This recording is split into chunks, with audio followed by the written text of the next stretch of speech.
what is it? Kedu na ife ndị Okija kedu ife ya ọ na-achị gwa m na mmadụ enwere ike nnọọ ịbịa bụ unu in peace without igwe onye afọ wayo ịchọba one word ọ da echi scam that person.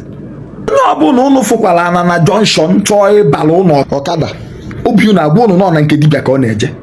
na onye ọbụla nnọọ pụtakwara na junction Okija si unu buja ya ebe mmadụ unu ebu ka ọ bala ụlọ ọkada ka unu buja ya ebe mmadụ unu eburu onye a buja ebe na nke dibịa unu nye direction pịam unu eburugo onye a buja ebe na nke dibịa. Just a friend ka nzije Okija my friend chọọ efu mmadụ ọbọkwa na ọjị ịgwọ ọgwụ na just ka o je si ruo ofu mmadụ ozi another thing o wee kpọọrọ gị afa kpọọ gị nwa bụ onye ọkada ọkachasị ndị ọkada na-anọ na junction fa kpọọrọ gị afa sị gị na onye ọ na-eje na nke ya kpọọ afa kpọruo n'isi ịnwa burukwu ya divert ya ebe ọzọ ebe a ya agwọrọ ya ọgwụ ya mmadụ ị na-achọ ịgwa m na mmadụ enwezi nnọọ ike ịbata Okija peaceful mee normal thing na-abụrụ ịgwọ ọgwụ na ka ọ na mmadụ enwere ike ịbata Okija jụọ unu ese mmadụ unu akpọrọ onye ahụ kpọje ya ebe afọ ọ na-eje without iburie chọba na nke dibịa unu na divert the other day egel eje gị fọ ya nwoke na Okija unu burie bujebe na nke akụ na-alata ugo ka alụgharị ya ọrụ na chukwu mee ebele ọbụna dị gaanyị nọ n'ezi wee blọk wafa n'ezi na nke akụ na-alata ugo ka obi ya rush nwata gwaanyị ya nwere mgbe o ji gwa unu na ọ na-achọ onye ga-agwọrọ ya ọgwụ. The other day bụ mma mmadụ akwamozu ka ọ na-eje nekwa obe onye ọ na-eje nekwa iburie kaba na nke nwa native doctor nwa m amara isie ọ bụ ebe ahụ akpọba m na native doctor si ya na-emeri ya ife ego nwa na-eche njiri $1 na-asị ya ife nwa na ome ya ọ dị rich ejikwa wee taa ya amụ nsu ejikwa wee jide ejikwa mee nke a mee nke ọzọ. What is this?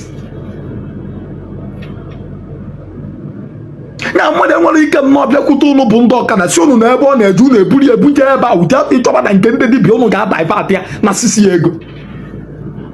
keta atakwa n'aka nzije friend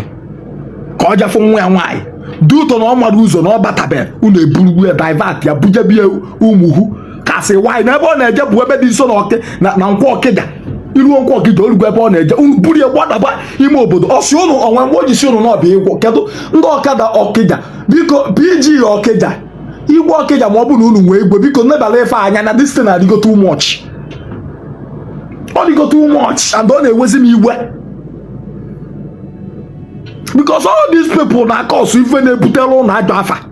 this thing adịgo too much a ga-amụ ife a ga-eme ka put one end to this rubbish. Mmadụ pụta nye unu direction si unu nekwa ebe ọ na-eje you people should take that person there must you divert him. Iwu bụ na onye ọbụla ya mmadụ enwere ike ịbịa n'ogoro ife na Okija na onye ọbụla unu fụkwara na junction bụ nke dibịa nke native doctor ka ọ na-aga ọbọdụ na-agwa unu na native doctor a na-eje na nke na unu ya ekwepu unu eburu ya jebe ebe unu ya eje na commission ka ihe na-eme unu.